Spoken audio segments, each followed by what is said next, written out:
ಎಲ್ಲ ನಮ್ಮ ಮಂಡ್ಯ ವಿಧಾನಸಭಾ ಕ್ಷೇತ್ರದ 7 ಕ್ಷೇತ್ರಗಳು ಒಳಪಟ್ಟಂತೆ ಇವತ್ತು ಸಾರಾ ಮಹೇಶ್ ಅಣ್ಣ ಅವರು ಬರಬೇಕಾಗಿತ್ತು. ಬಹುಶಃ ಬೇರೆ ಕಾರ್ಯಕ್ರಮದ ಒಂದು ಒತ್ತಡದಿಂದ ಅವರು ಬರ್ಲಿಕ್ಕೆ ಆಗ್ಲಿಲ್ಲ.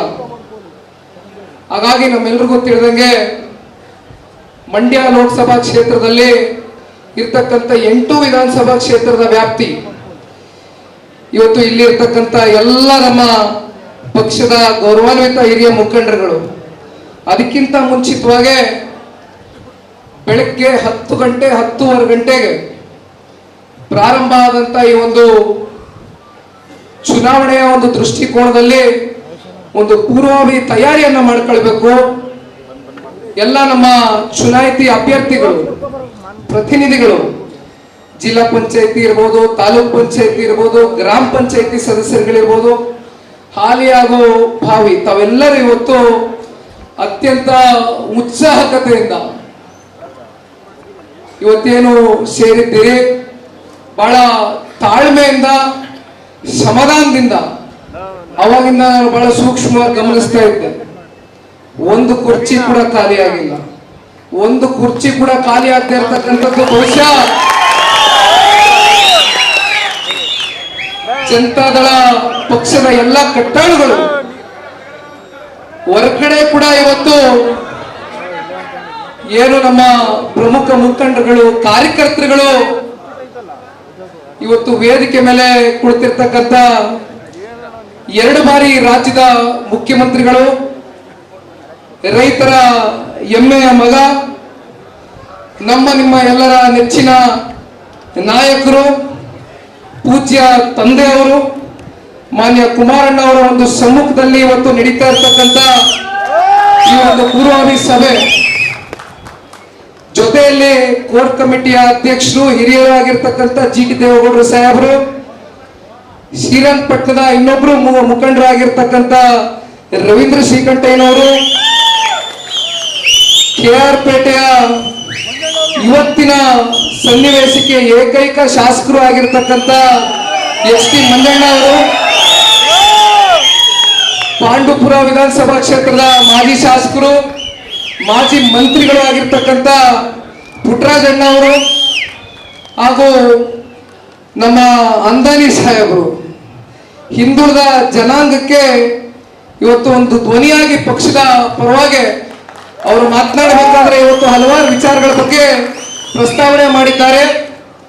ನಮ್ಮ ತಂದೆಯವರ ಇನ್ನೊಬ್ಬರು ಸಹೋದರರು ಅಂದಾನಿ ಸಾಹೇಬರು, ಜೊತೆಯಲ್ಲಿ ಇನ್ನೊಬ್ರು ಅನುಭವಿಗಳು, ಹಿರೀಕರು, ನಮ್ಮೆಲ್ಲರ ಮಾರ್ಗದರ್ಶಕರು ಆಗಿರ್ತಕ್ಕಂಥ ಮತ್ತೂರು ವಿಧಾನಸಭಾ ಕ್ಷೇತ್ರದ ಮಾಜಿ ಶಾಸಕರು, ಮಾಜಿ ಮಂತ್ರಿಗಳು ಆಗಿರ್ತಕ್ಕಂಥ ತಮ್ಮಣ್ಣ ಸಾಹೇಬರು, ಜೊತೆಯಲ್ಲಿ ನಾಗಮಂಗಲ ವಿಧಾನಸಭಾ ಕ್ಷೇತ್ರದ ಇನ್ನೊಬ್ರು ನಮ್ಮ ಆತ್ಮೀಯರು, ಮಾಜಿ ಶಾಸಕರು, ಬಹಳ ಕಮ್ಮಿ ಅಂತರದಿಂದ ಅವರ ಸೋಲನ್ನ ನಾವು ಒಪ್ಕೊಳ್ಳಿಕ್ಕೆ ಸಾಧ್ಯ ಇಲ್ಲ. ಯಾಕೆಂದ್ರೆ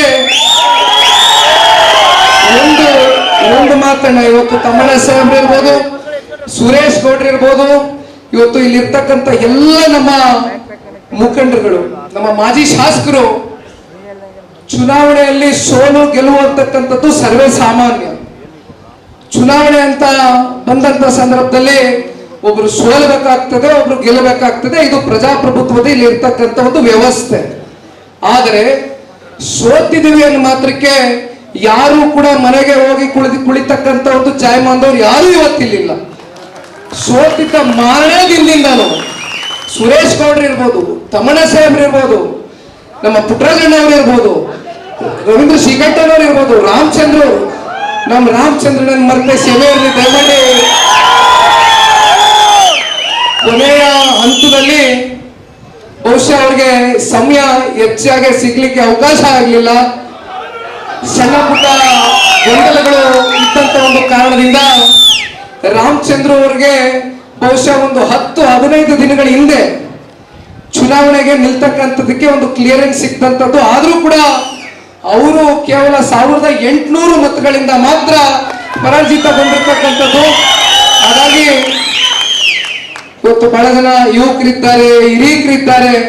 ಬಹುಶಃ ಇದನ್ನೆಲ್ಲ ಗಮನಿಸಿದಾಗ ಶಿವಕುಮಾರ್ ಅಣ್ಣವರು ಹಿರಿಯರು, ದಯಮಾಡಿ ಕ್ಷಮೆ ಕೋರ್ತೀರಣ್ಣ, ಯಾರು ಅನ್ಯತಾ ಭಾವಿಸಬಾರ್ದು. ದೊಡ್ಡವರ ಸಮಕಾಲದವರು ತಾವೆಲ್ಲರೂ ಪಕ್ಷದ ಪರವಾಗಿ ನಿರಂತರವಾಗಿ ತಮ್ಮ ಸೇವೆಯನ್ನು ಸಲ್ಲಿಸಿದ್ದೀರಿ. ಪಕ್ಷವನ್ನ ಕಟ್ತಕ್ಕಂಥದಕ್ಕೆ ತಾವು ಹೋರಾಟವನ್ನ ಮಾಡಿದ್ದೀರಿ. ಮತ್ತೊಬ್ರು ನಮ್ಮ ಸಂತೋಷ್ ತಮ್ಮಣ್ಣವರ ಅತ್ಯಂತ ಆತ್ಮೀಯರು, ಗುರುಚರಣ್ ಅವರು, ಇನ್ನೊಬ್ರು ಮುಖಂಡರು ಬರ್ತಾ ಇದ್ದೇಣ, ಎಲ್ರದ್ದು ಹೇಳ್ತೇನೆ ದಯಮಾಡಿ. ಮತ್ತೆ ನಮ್ಮ KT ಶ್ರೀಕಂಠೇಗೌಡರು ಇದ್ದಾರೆ. ಹಾಗಾಗಿ ಅಂಬುಜಮ್ಮನವರು, ನಮ್ಮ ತಾಯಿ ಏನ್ ಮಾತಾಡ್ಬಿಡ್ತಾರೋ ಅಂತಕ್ಕಂಥ ಆತಂಕ ಪ್ರತಿಯೊಬ್ಬರಲ್ಲೂ ಇತ್ತು. ನನ್ನ ಕಿವಿಲಿ ಒಂದು ಮಾತು ಹೇಳಿದ್ರು, ನಾನೇನು ಹೆಚ್ಚಿಗೆ ಮಾತಾಡಲ್ಲ ಮಗ, ನಿಮ್ ತಂದೆಯವರ ಆರೋಗ್ಯದ ಬಗ್ಗೆ ನಮ್ಮೆಲ್ರಿಗೂ ಕಾಳಜಿ ಇದೆ. ದೇವೇಗೌಡರು ಸಾಹೇಬರು ಇನ್ನೂ 100 ವರ್ಷಗಳ ಕಾಲ ನಮ್ಮ ರಾಜ್ಯಕ್ಕೆ, ನಮ್ಮ ಮಂಡ್ಯ ಜಿಲ್ಲೆಗೆ ಸೇವೆ ಸಲ್ಲಿಸಬೇಕು. ಹಾಗಾಗಿ ಒಂದೆರಡು ಮಾತುಗಳನ್ನ ಆಡ್ತೀನಿ, ಅವ್ರ ಪರವಾಗಿ ಅವಕಾಶ ಮಾಡಿಕೊಡುವಂತಕ್ಕಂಥದ್ದು. ನಮ್ಮ ಅಂಬುಜಮ್ಮನವರು ನನ್ನ ಚುನಾವಣೆಯಲ್ಲೂ ಕೂಡ ಅತ್ಯಂತ ಬೆಳಗ್ಗೆನೆ ಬಂದ್ಬಿಡೋರು. ಅಂಬುಜಮ್ಮನವರು 7 ಗಂಟೆಗೆ ಬಂದು, ನಾ ರಾತ್ರಿ ಒಂದು 3-4 ಗಂಟೆ ಮಲಗಿರ್ತಾ ಇದ್ದೆ, 5-5:30 7 ಗಂಟೆ ಬರೋಷ್ಟರಲ್ಲಿ ಕೂಗೋರು.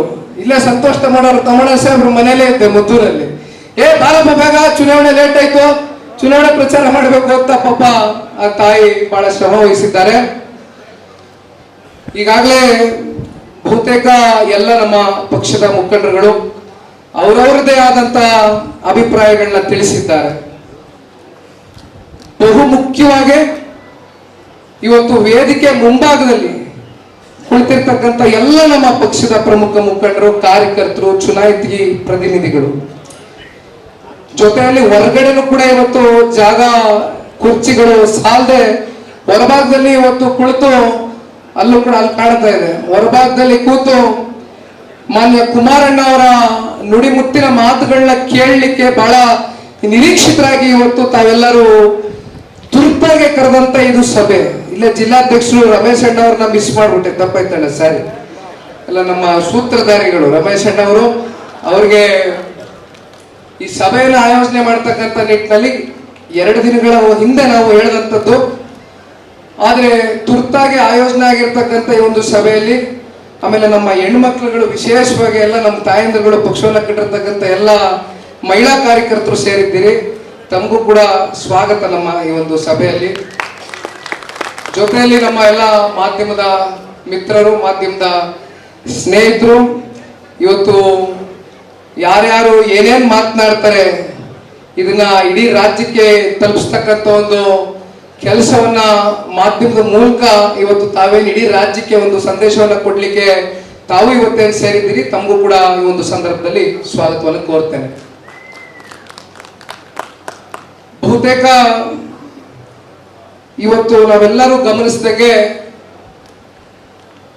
ನಮ್ಮೆಲ್ಲರ ನೆಚ್ಚಿನ ನಾಯಕರು 2 ಬಾರಿ ಈ ರಾಜ್ಯವನ್ನ ಆಡಳಿತವನ್ನ ಮಾಡಿರ್ತಕ್ಕಂಥ ರೈತರ ಮಗ, ಒಮ್ಮೆ 14 ತಿಂಗಳು, ಒಮ್ಮೆ 20 ತಿಂಗಳು, ಕೇವಲ 34 ತಿಂಗಳಲ್ಲಿ ಮೊದಲನೇ ಬಾರಿ ಮಾನ್ಯ ಕುಮಾರಣ್ಣ ಅವರು ಏನು ಸಮ್ಮಿಶ್ರ ಸರ್ಕಾರವನ್ನ ರಚನೆ ಮಾಡ್ತಾರೆ ಬಿಜೆಪಿ ಜೊತೆ.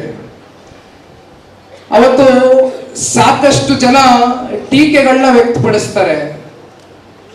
ವಯಸ್ಸು ಚಿಕ್ಕದಿದೆ, ಅನುಭವದ ಕೊರತೆ, ಯಾವ ರೀತಿ ರಾಜ್ಯವನ್ನ ಮುನ್ನಡೆಸ್ಕೊಂಡು ಹೋಗ್ತಕ್ಕಂಥ ಸಾಮರ್ಥ್ಯ ನಿಜಕ್ಕೂ ಕೂಡ ಕುಮಾರಣ್ಣ ಅವರಲ್ಲಿ ಇದೆಯಾ ಅಂತಕ್ಕಂಥ ಪ್ರಶ್ನೆ ಬಹುತೇಕರಲ್ಲಿ ಕಾಡ್ತು. ಆದ್ರೆ ಬಹುಶಃ ಆ 20 ತಿಂಗಳ ಕಾಲ ಅವರು ಕೊಟ್ಟಂತ ಜನಪರವಾದಂತ ಕಾರ್ಯಕ್ರಮಗಳು, ಜನತಾ ದರ್ಶನ ಇರ್ಬೋದು, ಗ್ರಾಮ ವಾಸ್ತವ್ಯ ಇರ್ಬೋದು, ಲಾಟ್ರಿಯನ್ನ ನಿಷೇಧ ಮಾಡಿದಂಥದ್ದು ಇರ್ಬೋದು, ಸಾರಾಯನ ಬ್ಯಾನ್ ಮಾಡಿದಂಥದ್ದು ಇರ್ಬೋದು, ಈ ರೀತಿ 10 ಹಲವಾರು ಜನಪರವಾದಂತ ಕಾರ್ಯಕ್ರಮಗಳನ್ನ ಮಾನ್ಯ ಕುಮಾರಣ್ಣ ಅವರೇನು ನೀಡ್ತಾರೆ ಈ ರಾಜ್ಯಕ್ಕೆ. ಬಹುಶಃ ಇವತ್ತಿಗೂ ಕೂಡ ಕಾರ್ಯಕ್ರಮಗಳು ಪ್ರತಿ ಹಳ್ಳಿನಲ್ಲೂ ಮನೆ ಮನೆ ಮಾತಾಗಿರ್ತಕ್ಕಂಥದ್ರಲ್ಲಿ ಯಾವುದೇ ಸಂಶಯ ಇಲ್ಲ ಅಂತಕ್ಕಂಥದ್ದು. ಪ್ರತಿ ಸಂದರ್ಭದಲ್ಲೂ ಹಳ್ಳಿಗಳಿಗೆ ಹೋದಂತ ಸಂದರ್ಭದಲ್ಲಿ ಕುಮಾರಣ್ಣನ ಆಡಳಿತವನ್ನ ಹಳ್ಳಿಯ ನಮ್ಮ ರೈತ ಬಂಧುಗಳು, ಮಹಿಳೆಯರು, ಯುವಕರು, ಪ್ರತಿ ವರ್ಗದ ಜನತೆ ಕೂಡ ಇವತ್ತು ಕೂಡ ಅವರು ಹೃದಯದಲ್ಲಿ ಇಟ್ಕೊಂಡಿರ್ತಕ್ಕಂಥದ್ದು. ಏನು 2013 ಹಾಗೂ 2018 ಮಧ್ಯೆ ಕಾಂಗ್ರೆಸ್ನ ಸರ್ಕಾರ ಇದ್ದಂತ ಸಂದರ್ಭದಲ್ಲಿ ರಾಜ್ಯದಲ್ಲಿ ರವಿ ಅಣ್ಣ ಅವ್ರು ಜ್ಞಾಪಿಸ್ತಾ ಇದ್ರು, ಮಂಡ್ಯದಲ್ಲಿ ವಿಶೇಷವಾಗಿ ಹಸಗಳಿಗೆ ಕಾಲ್ಬಾಯಿ ಜ್ವರ ಬಂದಂಥದ್ದು, ಜೊತೆಯಲ್ಲಿ ಏನು ಅವತ್ತು ಕೂಡ ಈಗಾಗಲೇ ಬರಗಾಲ ಪ್ರಾರಂಭ ಆಗಿದೆ ಮತ್ತೆ ರಾಜ್ಯದಲ್ಲಿ. ಮೊನ್ನೆ ಪತ್ರಿಕೆ ತೆಗೆದು ಓದ್ತಾ ಇದ್ದೆ, ಸುಮಾರು 1000ಕ್ಕಿಂತ ಹೆಚ್ಚು ರೈತಾಪಿ ವರ್ಗದ ತಂದೆ ತಾಯಂದಿರುಗಳು ಇವತ್ತು ಮತ್ತೆ ಆತ್ಮಹತ್ಯೆಗೆ ಶರಣಾಗ್ತಕ್ಕಂಥ ಒಂದು ಸನ್ನಿವೇಶ ಈ ರಾಜ್ಯದಲ್ಲಿ ಪುನಃ ಪ್ರಾರಂಭ ಆಗಿದೆ.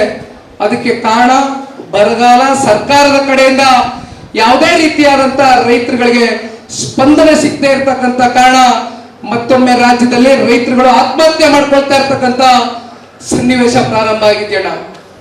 13 ಹಾಗೂ 18ರ ಮಧ್ಯೆ ಮತ್ತೆ ನಾವು ನೆನೆಸ್ಕೊಳ್ಬೇಕಾಗ್ತದೆ. ರೈತಾಪಿ ವರ್ಗದ ತಂದೆ ತಾಯಂದಿರುಗಳು ತಾವು ಬೆಳೆದಂತ ಬೆಳೆಗಳಿಗೆ ಸರಿಯಾದಂತ ನಿಗದಿಯಾದಂತ ಬೆಲೆಗಳು ರೂಪಿಸದೇ ಇರ್ತಕ್ಕಂಥ ಒಂದು ಹಿನ್ನೆಲೆಯಲ್ಲಿ, ಸರ್ಕಾರಗಳು ನಿಮ್ ಜೊತೆಯಲ್ಲಿ ನಿಂತ್ಕೊಳ್ಳದೆ ಇರ್ತಕ್ಕಂಥ ಹಿನ್ನೆಲೆಯಲ್ಲಿ ಬಹುತೇಕ ಬಹಳ ಜನ ಮಂಡ್ಯ ಜಿಲ್ಲೆಯ ತಂದೆ ತಾಯಂದಿರುಗಳು, ರೈತರುಗಳು ಆತ್ಮಹತ್ಯೆ ಮಾಡ್ಕೊಳ್ತಕ್ಕಂಥ ಸನ್ನಿವೇಶಗಳು ಪ್ರಾರಂಭ ಆದಂತ ಸಂದರ್ಭದಲ್ಲಿ ಮಾನ್ಯ ಕುಮಾರಣ್ಣ ಅವರು ಆತ್ಮಹತ್ಯೆ ಮಾಡ್ಕೊಂಡಂತ ಪ್ರತಿ ರೈತ ಮನೆಗಳಿಗೆ ತೆರಳಿ ಸಾಂತ್ವನವನ್ನ ಹೇಳೋದಷ್ಟೇ ಅಲ್ದಿರ ಆರ್ಥಿಕವಾಗಿ ಅವರ ಶಕ್ತಿಯನ್ನ ತುಂಬಿ ನಿಮ್ ಜೊತೆಯಲ್ಲಿ ನಾನಿದ್ದೇನೆ. ಅವತ್ತು ಕುಮಾರಣ್ಣ ಅವರು ರೈತರ ಸಂಪೂರ್ಣ ಸಾಲವನ್ನ ಮನ್ನಾ ಮಾಡಬೇಕು ಅಂತಕ್ಕಂಥ ಒಂದು ಹಿನ್ನೆಲೆಯಲ್ಲಿ ದೃಢವಾದಂತ ತೀರ್ಮಾನವನ್ನ ಕೈಗೊಳ್ತಾರೆ. 2018ರ ವಿಧಾನಸಭಾ ಚುನಾವಣೆ ನಾವು ಮರಿಲಿಕ್ಕೆ ಸಾಧ್ಯ ಇಲ್ಲ, ನಾವು ಯಾರು ಇಲ್ಲಿ ಮರಿಲಿಕ್ಕೆ ಸಾಧ್ಯ ಇಲ್ಲ. ಬಹುಶಃ ಅಂತ ಒಂದು ಐತಿಹಾಸಿಕವಾದಂತ ಒಂದು ಫಲಿತಾಂಶ ಜನತಾದಳ ಪಕ್ಷದ ಎಲ್ಲ ನಮ್ಮ ಶಾಸಕರು ಮತ್ತೆ ಶಾಸಕರಾಗ್ತಾರೆ. ಆ ದಿನ ಬರುತ್ತೆ. ಹಲವಾರು ಜನ ಮಂತ್ರಿಗಳು ನೀವು ಮಾಡ್ತೀರಿ, ನೀವು ಶಕ್ತಿ ತುಂಬಿಸ್ತೀರಿ, ನಮಗೆ ನಂಬಿಕೆ ಇದೆ. ಆದ್ರೆ ಅವತ್ತು ಪ್ರತಿಯೊಬ್ಬರಿಗೂ 30,000, 40,000, 50,000 ಅಂತರದಿಂದ ಗೆಲುವನ್ನ ಸಾಧಿಸಲಿಕ್ಕೆ ತಾವೆಲ್ಲ ಆಶೀರ್ವಾದವನ್ನ ಮಾಡಿದ್ರಿ. ಮತ್ತೊಮ್ಮೆ ಈ ರಾಜ್ಯದಲ್ಲಿ ರೈತರ ಮಗ ಆಡಳಿತವನ್ನ ಮಾಡಬೇಕು, ರೈತರನ್ನ ಕಾಪಾಡಬೇಕು ಅಂತಕ್ಕಂಥ ಒಂದು ದೃಷ್ಟಿಯಿಂದ ಕುಮಾರಣ್ಣ ಅವರಿಗೆ 7ಕ್ಕೆ 7 ಸ್ಥಾನವನ್ನ ಒಂದು ಐತಿಹಾಸಿಕವಾದಂತ ಒಂದು ಗೆಲುವಿಗೆ ಮಂಡ್ಯ ಜಿಲ್ಲೆಯ ತಂದೆ ತಾಯಂದಿರುಗಳು ತಾವೆಲ್ಲ ಆಶೀರ್ವಾದವನ್ನ ಮಾಡಿದ್ದೀರಿ. ಜೊತೆಯಲ್ಲಿ ನಮ್ಮ ಮುಖಂಡರುಗಳು, ಕಾರ್ಯಕರ್ತರುಗಳು ನೀವು ಹಗಲು ರಾತ್ರಿ ಅಲ್ದಿರಿ ಶ್ರಮಿಸಿದ್ರಿ. ಸಾರಾ ಮಹೇಶ್ ಅಣ್ಣನೂ ಸೇರಿದಂತೆ 3 ಜನ ಮಂತ್ರಿಗಳು, ತಂದೆಯವರು ರಾಜ್ಯದ ಮುಖ್ಯಮಂತ್ರಿಗಳು, ಜೊತೆಯಲ್ಲಿ ವಿಧಾನ ಪರಿಷತ್ನ ಸದಸ್ಯರು ಶ್ರೀಕಂಠೇಗೌಡರು ಇದ್ರು, 3 ಜನ ಇದ್ರು ವಿಧಾನ ಪರಿಷತ್ನ ಸದಸ್ಯರು. ಆದ್ರೂ ಕೂಡ 2019 ನಾನೊಂದು ಮಾತು ಹೇಳ್ತೀನಿ.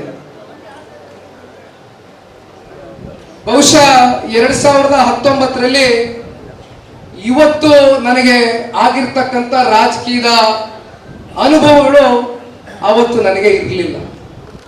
ಬಹಳ ಚಿಕ್ಕ ಹುಡುಗ ನಾನು ಅವತ್ತಿನ್ನು, ನನಗೆ ಅಷ್ಟು ರಾಜಕೀಯದಲ್ಲಿ ಅನುಭವ ಇಲ್ಲದೆ ಹೋದ್ರೂ ಕೂಡ ತಾವೆಲ್ಲ ಗಮನಿಸಿದ್ರಿ. ಎಲ್ಲ ನಮ್ಮ ಶಾಸಕ ಮಿತ್ರರು, ಎಲ್ಲ ನಮ್ಮ ಹಿರಿಯಕರು ಅವರೆಲ್ಲ ಸೇರಿ ಪಕ್ಷದ ಕಾರ್ಯಕರ್ತರ ಒಂದು ಅಭಿಲಾಷೆಯಂತೆ ಚುನಾವಣೆಗೆ ಸ್ಪರ್ಧೆ ಮಾಡತಕ್ಕಂಥ ಒಂದು ಅವಕಾಶವನ್ನ ತಾವು ನೀಡಿದ್ರಿ.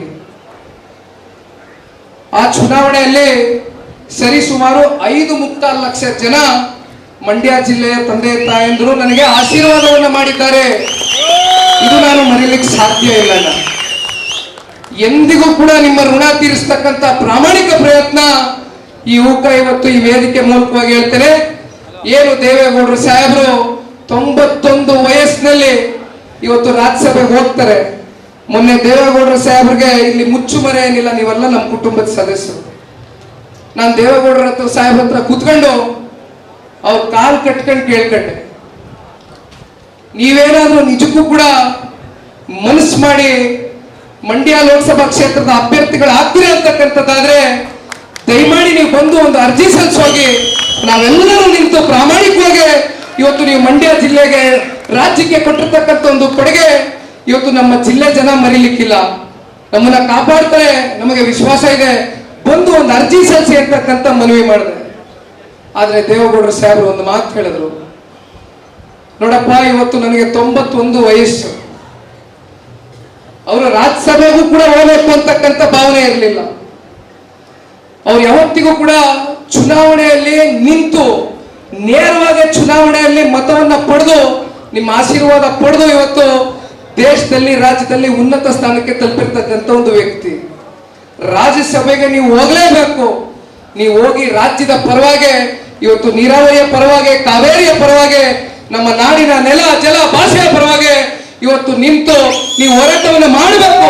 ದಯಮಾಡಿ ನೀವು ರಾಜ್ಯಸಭೆಗೆ ಹೋಗ್ಲೇಬೇಕು, ಒಪ್ಕೊಳ್ಳೇಬೇಕು ಅಂತಕ್ಕಂಥದ್ದು ಪಕ್ಷದ ಎಲ್ಲ ಮುಖಂಡರುಗಳು ಅವ್ರಿಗೆ ಹೇಳಿದಂತ ಸಂದರ್ಭದಲ್ಲಿ ಅವ್ರಿಗೆ ತಲೆಬಾಗಿ ಇವತ್ತು ರಾಜ್ಯಸಭೆಗೆ ಹೋಗಿರ್ತಕ್ಕಂಥದ್ದು. 91 ವಯಸ್ಸಿನಲ್ಲಿ ಅಣ್ಣ ಇವತ್ತು ನಮ್ಮಂತ ಯುವಕರಿಗೆ ಇವತ್ತು ಸ್ಫೂರ್ತಿ. ಇವತ್ತು ಕಾವೇರಿ ವಿಷಯವಾಗಿ ಜಿ ಟಿ ದೇವೇಗೌಡರು ಸಾಹೇಬರು ಮಾತನಾಡ್ಬೇಕಾದ್ರೆ ಹೇಳ್ತಾ ಇದ್ರು, ಅವ್ರಿಗೆ ನಿಲ್ಲಿಕ್ಕಾಗೋದಿಲ್ಲ. ಇವತ್ತು ವೀಲ್ ಚೇರ್ ನಲ್ಲಿ ಹೋಗ್ತಾರೆ. 4 ಜನ ಇವತ್ತು ವಯಸ್ಸಿನ ಕಾರಣದಿಂದ ಇವತ್ತು ನಾವೆಲ್ಲ ಬದುಕಿರ್ತೀವೋ ಇಲ್ವೋ 91 ವರ್ಷದಲ್ಲಿ. ಆದ್ರೆ ಇವತ್ತು ಆ ಪುಣ್ಯಾತ್ಮ ಇನ್ನು ನಮ್ಗೆ 100 ವರ್ಷಗಳ ಕಾಲ ಈ ರಾಜ್ಯವನ್ನ ಕಟ್ಟಲಿಕ್ಕೆ, ಈ ರಾಜ್ಯವನ್ನ ಸೇವೆ ಮಾಡ್ಲಿಕ್ಕೆ ಜನಗಳಿಗೆ ಇರಬೇಕು ಅಂತಕ್ಕಂಥದ್ದು ನಾವೆಲ್ಲರೂ ಆಶಿಸ್ತೀವಿ. ಇವತ್ತು ನಿಂತು ಎಲ್ಲರಿಗೂ ಕೈ ಜೋಡಿಸಿ ಮನವಿ ಮಾಡ್ತಾರೆ. ಬಹಳ ಜನ ತಮಿಳುನಾಡಿನ, ಬಹಳ ಜನ ಅಲ್ಲಿ ಇರ್ತಕ್ಕಂಥವ್ರು ಬಹಳ ಜನ ಇದ್ದಾರೆ. ಅವ್ರಿಗೆ ಹೇಳ್ತಾರೆ ನಾವೆಲ್ಲ ಅಣ್ಣ ತಮ್ಮಂದ ರೀತಿಯಲ್ಲಿ ಬಾಳಿ ಬದುಕಬೇಕು. ಇವತ್ತು ನಮ್ಮ ರೈತಾಪಿ ವರ್ಗ ಸಾಕಷ್ಟು ಸಂಕಷ್ಟಕ್ಕೆ ಒಳಗಾಗಿದ್ದಾರೆ.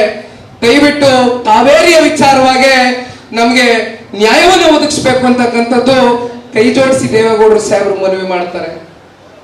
60 ವರ್ಷದ ಸುದೀರ್ಘವಾದಂತ ದೇವೇಗೌಡರ ರಾಜಕಾರಣದ ಜೀವನದ ಬದುಕಲ್ಲಿ ಮಂಡ್ಯ ಜಿಲ್ಲೆ ಜನತೆಯ ಒಂದು ಆಶೀರ್ವಾದ ಇವತ್ತು ಅವ್ರನ್ನ ದೇಶದ ಪ್ರಧಾನಮಂತ್ರಿಗಳಾಗಿ ಮಾಡ್ಲಿಕ್ಕೆ, ರಾಜ್ಯದ ಮುಖ್ಯಮಂತ್ರಿಗಳಾಗಿ ಮಾಡ್ಲಿಕ್ಕೆ ಮುಖ್ಯವಾದಂತ ಕಾರಣ ಅಂತಕ್ಕಂಥದ್ದು ನಾವೆಂದೂ ಕೂಡ ಮರೀಲಿಕ್ಕೆ ಸಾಧ್ಯ ಇಲ್ಲ. ಇವತ್ತೇನು ಪುಣ್ಯಾತ್ಮ ನಮ್ಮ ತಂದೆಯವರು ಕುಮಾರಣ್ಣ ಅವರು ಈ ವೇದಿಕೆ ಮೇಲೆ ಕುಳಿತಿದ್ದಾರೆ. ಬಹುಶಃ ನಿಮ್ಮೆಲ್ರಿಗೂ ನಾನು ಒಂದು ಹಂಚ್ಕೊಳ್ತಕ್ಕಂಥ ಒಂದು ವಿಷಯ, ಯಾಕೆಂದ್ರೆ ಇನ್ನು 4-5 ದಿನಗಳಲ್ಲಿ ನಿಮ್ಮೆಲ್ರಿಗೂ ಮಾಧ್ಯಮದ ಮೂಲಕ ಸುದ್ದಿ ಗೊತ್ತಾಗ್ತದೆ. ಈಗಾಗಲೇ 2 ಬಾರಿ ಹೃದಯದ ಚಿಕಿತ್ಸೆಗೆ ಒಳಗಾಗಿರ್ತಕ್ಕಂಥದ್ದು ಮಾನ್ಯ ಕುಮಾರಣ್ಣ ಅವರು.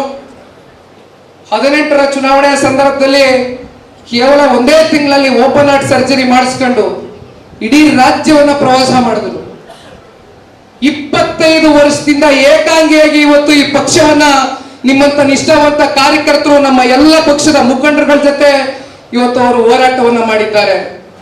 64 ವರ್ಷ ವಯಸ್ಸು ಇವತ್ತು ಮಾನ್ಯ ಕುಮಾರಣ್ಣ ಅವರಿಗೆ. ಗೊತ್ತಿಲ್ಲ ವಿಧಿಯ ಆಟ ಏನೋ, ಹಣೆ ಬರ ಒಂದೊಂದ್ಸಲಿ ಒಳ್ಳೆ ಅವ್ರಿಗೆ ದೇವರು ಪರೀಕ್ಷೆ ಮಾಡ್ತಾನಂತೆ.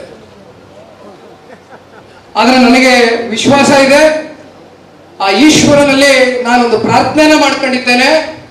ಮಂಜುನಾಥ ಸ್ವಾಮಿಯ ಭಕ್ತ ನಾನು. ಆ ಭಗವಂತನಲ್ಲಿ ನಾನು ಒಂದೇ ಕೇಳ್ಕೊಳ್ಳೋದು, ನನ್ನ ಆಯಸ್ಸು ಕೂಡ ನಮ್ಮ ತಂದೆಯವ್ರಿಗೆ ದಾರೆ ಎರೆದು ಈ ರಾಜ್ಯದ ಜನಗಳಿಗೆ ಸೇವೆ ಮಾಡ್ತಕ್ಕಂಥದಕ್ಕೆ ಕುಮಾರಣ್ಣ ಅವ್ರಿಗೆ ಇನ್ನೂ 100 ವರ್ಷಗಳ ಕಾಲ ಹೆಚ್ಚಿನ ಶಕ್ತಿಯನ್ನ ಕೊಡ್ಲಿ ಅಂತಕ್ಕಂಥದ್ದು ನಾನು ಈ ಸಂದರ್ಭದಲ್ಲಿ ವೇದಿಕೆ ಮೂಲಕವಾಗಿ ಒಬ್ಬ ತಂದೆಯಾಗಿ, ಒಬ್ಬ ಮಗನಾಗಿ ಇವತ್ತು ನಾನು ಆ ಭಗವಂತನಲ್ಲಿ ಪ್ರಾರ್ಥನೆಯನ್ನ ಸಲ್ಲಿಸ್ತೇನೆ. ಹೆಚ್ಚಿನ ವಿಡಿಯೋಗಳಿಗೆ ಪ್ರತಿಧ್ವನಿ ಯೂಟ್ಯೂಬ್ ಚಾನೆಲ್ ಸಬ್ಸ್ಕ್ರೈಬ್ ಮಾಡಿ, ಬೆಲ್ ಐಕಾನ್ ಕ್ಲಿಕ್ ಮಾಡಿ.